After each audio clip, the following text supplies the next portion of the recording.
నమస్తే, senior journalist Jagdev గారు ప్రస్తుతం మనతో ఉన్నారు. వెల్కమ్ చెప్పేద్దాం. Hello sir.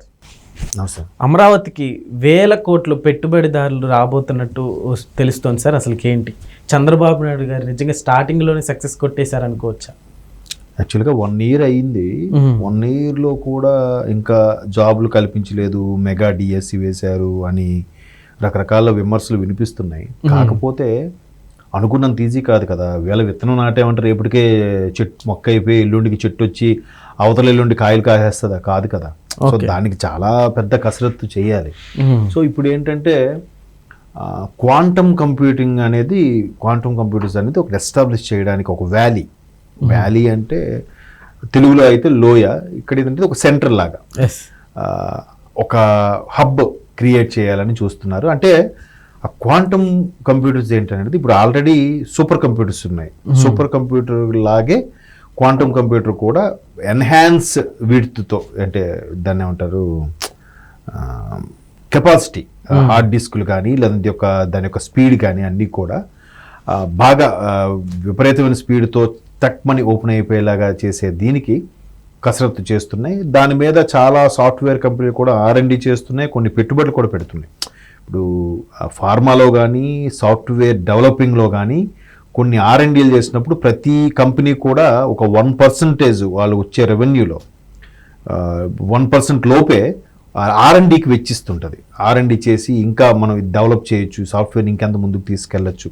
ఒకవేళ అది కనిపెట్టగలిగితే వాళ్ళే దాన్ని ఎక్స్పాండ్ చేసి దాని పేటెంట్ రేట్ తీసుకుని వాళ్ళే మేము ప్రపంచంలో తోపులు అనేలాగా సాఫ్ట్వేర్ కంపెనీలు అవ్వాలని ఆలోచిస్తుంటాయి. ఇప్పుడు డ్రగ్స్ విషయంలో కూడా ఫార్మా కంపెనీలు అలాగే ఆలోచిస్తాయి.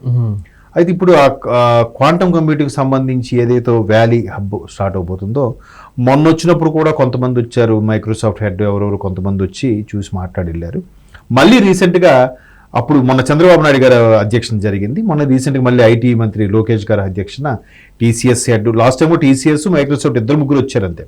ఈసారి ఫార్మాకి చెందిన వారు భారత్ బయోటెక్ గారు, ఎల్లా తాలూకా ఎల్ల గారి తాలూకా ఎల్లా అని వస్తుంది ఇంటి పేరు, ఆయన పేరు గుర్తు రావట్లేదు, వాళ్ళ ఫ్యామిలీ వాళ్ళు కానీ మొత్తం దాన్ని ఏమంటారు IBM వాళ్ళు కానీ మైక్రోసాఫ్ట్ వాళ్ళు కానీ TCS వీళ్ళందరూ కూడా వచ్చి దానికి ఇక్కడే క్వాంటమ్ కంప్యూటింగ్ డెవలప్ చేసి చేద్దామని ప్లాన్ చేస్తున్నారు.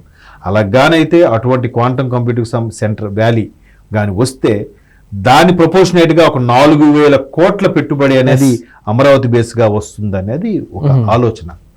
మంచిదే కదా. ఇప్పుడు ఈ పెట్టుబడులతోటి అమరావతిలో నిరుద్యోగ యూత్ అంతా సో ఖచ్చితంగా ఇప్పుడు చాలా మంది హైదరాబాదు, బెంగళూరు, చెన్నై వెళ్ళిపోతున్నారు.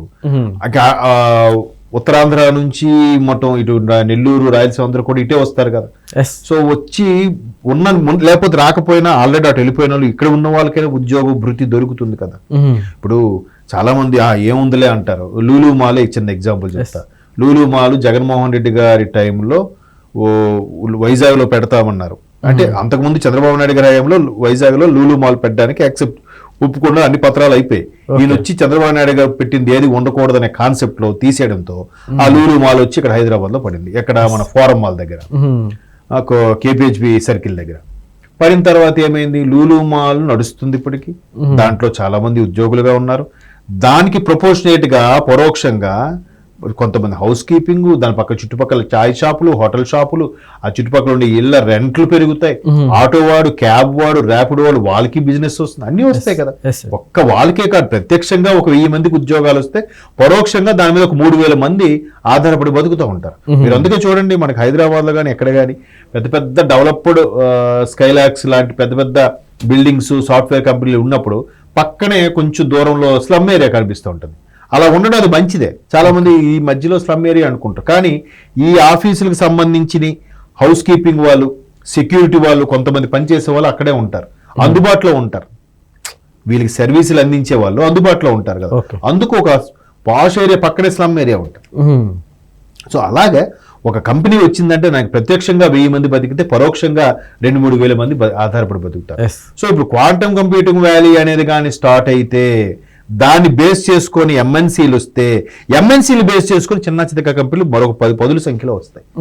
అప్పుడు ఒక క్వాంటమ్ కంప్యూటింగ్ సంబంధించిన 1000 కోట్ల పెట్టుబడే కాదు, మిగతా 4000-5000 కోట్ల 1000 కోట్ల పెట్టుబడి అనేది ఎస్టాబ్లిష్ అవుతాయి. ఇప్పుడు కొన్నిసార్లు పెద్ద పెద్ద క్లాస్ 1 కాంట్రాక్టర్ ఉంటారండి. ఆ కాంట్రాక్టు క్లాస్ 1 కాంట్రాక్ట్ అంటే మినిమం ₹1,00,00,000 పైన కాంట్రాక్ట్ చేసేవాడు ఉంటాడు. వాడు ఒక 10 కోట్లు పెట్టి ఒక ప్రాజెక్ట్ కడుతున్నాడు అనుకోండి. దాంట్లో వేస్ట్ మెటీరియల్, అందులో ఉన్న చెక్కుడు అని కన్స్ట్రక్షన్ అవుతున్న కొన్ని తీసేసేయాల్సిన వేస్ట్ అన్ని కూడా వేరే థర్డ్ పార్టీకి వాడికి అమ్మేస్తా ఉంటాడు కదా. అలాగే అమ్ముకొని కొనుక్కునేవాడు కూడా ఒక పెద్ద డెవలప్ అవుతుంటాడు. మళ్ళీ దానికి టెండర్ వేస్తారు. ఇక్కడ వేస్ట్ మెటీరియల్ లేదా ఇక్కడ యూటిలైజ్ చేసిన డ్రమ్స్ ఇవన్నీ కూడా ఎవరికి వెళ్తారు అంటే ఎవడో టెండర్ వేస్తాడు. ఒక డ్రమ్ము విలువ 200 అన్నాను కూడా, ఇంకోటి నేను 250 ఇస్తానంటాడు. అప్పుడు టెండర్ 250 వెళ్తుంది. వాడు ఆ డ్రమ్ములు తీసుకొచ్చి బయట మళ్ళీ ఆడు బయట బిజినెస్ చేసుకుంటాడు. స్క్రాప్ మెటీరియల్ లో వేస్ట్ మెటీరియల్ పక్కన పెడితే ఆ కంపెనీ మీద వచ్చిన వేస్ట్ మెటీరియల్ మీద కూడా కొంతమంది బతుకుతారు కదా. అలాగే పెద్ద కంపెనీకి ప్రాజెక్ట్ వచ్చినప్పుడు పెద్ద ప్రాజెక్ట్ కంపెనీకి సంబంధించిన ప్రాజెక్టులకు తగ్గ ఎంప్లాయీస్ ని ప్రొడ్యూస్ చేయాలంటే దాని చుట్టుపక్కల కూడా ఇన్స్టిట్యూట్స్ వస్తాయి, లేదా చిన్న చిన్న కంపెనీలు వస్తాయి. ఈ చిన్న కంపెనీలో చేసినప్పుడు నేను ఎక్స్పీరియన్స్ ఉంది, నేను ఇదే ప్లాట్ఫామ్ మీద పనిచేశానని చూపించి ఎక్స్పీరియన్స్ లెటర్ చూపించుకొని రెజ్యూమే ఫార్వర్డ్ చేస్తే ఆడికి అందులో జాబ్ వస్తుంది. సో దానివల్ల చిన్న కంపెనీలు కూడా బతుకుతున్నాయి కదా, చిన్న కంపెనీలు ఆధారపడిన ఇన్స్టిట్యూట్స్ కూడా బతుకుతున్నాయి కదా. అంటే ప్రత్యక్షంగా పరోక్షంగా ఎంతమంది ఆధారపడతారు కాబట్టి ప్రభుత్వం ప్రస్తుతం క్యాలిక్యులేట్ చేస్తుంది. ఓకే, మనం ఒకసారి ఇంత పెద్ద కంపెనీని ఇలా క్లౌడ్ కంప్యూటింగ్ ని, క్వాంటమ్ కంప్యూటింగ్ ని కానీ ఎస్టాబ్లిష్ చేసేస్తే దానికి ప్రపోర్షనేట్ గా కొన్ని వందల సంఖ్యలో లేదా 10ల సంఖ్యలో కంపెనీలు వస్తాయి. ఓకే, అలా వచ్చేప్పుడు ఎంత అందరికీ ఏదో ఒక చిన్న చిత్తకి అవకాశం దొరుకుతుంది కదా. ఇప్పుడు అందరూ ఇక్కడ హైదరాబాద్ అయితే వస్తున్నారు, ఇంకా హైదరాబాద్ రావాల్సిన అవసరం ఉండదు. ఉత్తరాంధ్ర కానీ, గోదావరి జిల్లాలో కానీ, ఇటు కృష్ణా గుంటూరు వాళ్ళు కానీ, మళ్ళీ నెల్లూరు వాళ్ళందరూ చెన్నై అటు వెళ్తుంటారు. రాయలసీమ కర్నూలు అనంతపురం వాళ్ళందరూ మళ్ళీ అటు బెంగళూరు వెళ్తుంటారు కదా. సో ఇప్పుడు ఒక ఎస్టాబ్లిష్ చేయాల్సిన సమయం వచ్చింది. ఇలా చేస్తే ఇప్పుడు సైబరాబాద్ ఎలాగైతే ఎస్టాబ్లిష్ చేస్తే దాని తర్వాత వచ్చిన ప్రభుత్వాలన్నీ కూడా ఆ పైకి అలా నడిపించుకెళ్ళా కానీ దాన్ని ఎవరు కోలదోయాలని చూడలే. జగన్మోహన్ రెడ్డి ప్రభుత్వంలో కోలదోయాలని చూశారు కానీ, ఎన్టీఆర్ యూనివర్సిటీ పేరు మార్చి ఏదో చేశారు కానీ, ఇక్కడ ఒకసారి ఎస్టాబ్లిష్ చేసేస్తే పెద్ద పెద్ద కంపెనీలు ఇంకా అందరికీ వృత్తి దొరుకుతుంది, అందరికీ అవకాశం వస్తుంది. పనిలో పనిగా దాని మీద ప్రత్యక్షంగా పరోక్షంగా ఆధారపడే వాళ్ళ సంఖ్య పెరుగుతుంది. దాని చుట్టుపక్కల ఉండే వాళ్ళ ఇళ్ళలోకి అద్దెలు దిగే వాళ్ళు అద్దె దిగితే ఆ సొంత ఇల్లు వాళ్ళకి కూడా లాభమేగా. క్యాబ్లు, ర్యాపిడోలు, ఓబర్లు ఏవైనా వాళ్ళకి, హోటల్స్, హౌస్ కీపింగ్, సెక్యూరిటీ, చాయ్ పాయింట్ ఎన్ని ఉన్నాయి చూడండి. దానివల్ల పక్కన మళ్ళీ షాపింగ్ మాల్స్ కూడా వస్తాయి, అక్కడ పనిచేసే వాళ్ళు షాపింగ్ చేయడానికి అనేదానికి కదా. సో అది మంచి ఆలోచనతో వెళ్తుంది. సో ఆ క్లౌడ్ కంప్యూటింగ్ క్వాంటమ్ కంప్యూటింగ్ కానీ వస్తే కనుక అమరావతి రూపురేఖలు రాబోయే 3-4 ఏళ్లలో వేరే లెవెల్లో ఉంటాయి. మనం అది ఊహించలేం. ఇప్పుడు ఏదైతే గ్రాఫికల్ గా చూపిస్తున్నారో అమరావతి నెక్స్ట్ ఇలా ఉండబోతుంది, దాని ప్లానింగ్ ఇలా ఉంది, ఒక్కొక్కటి సెపరేట్ గా పార్కుల జోన్ అని, స్కూల్స్ జోన్ అని, దాన్ని సెపరేట్ గా ఎస్టాబ్లిష్ చేసి కట్టదాం అనుకుంటున్నారో అదంతా ఫుల్ఫిల్ అయితే మనం ఊహించలేం. హైదరాబాద్ కూడా తలదన్నేలాగా తయారైపోతుంది. ఇంకోటి కేటీఆర్ గారు కూడా చెప్పారు కదా last time, highest urban land pulling కూడా ఇప్పటివరకు అమరావతి ఉంది. బట్ అమరావతి ఇంకా పూర్తి స్థాయిలో అవ్వలేదు కాబట్టి ప్రస్తుతానికి మన హైదరాబాదే గ్రేట్ అన్నట్టుగా చెప్పారు.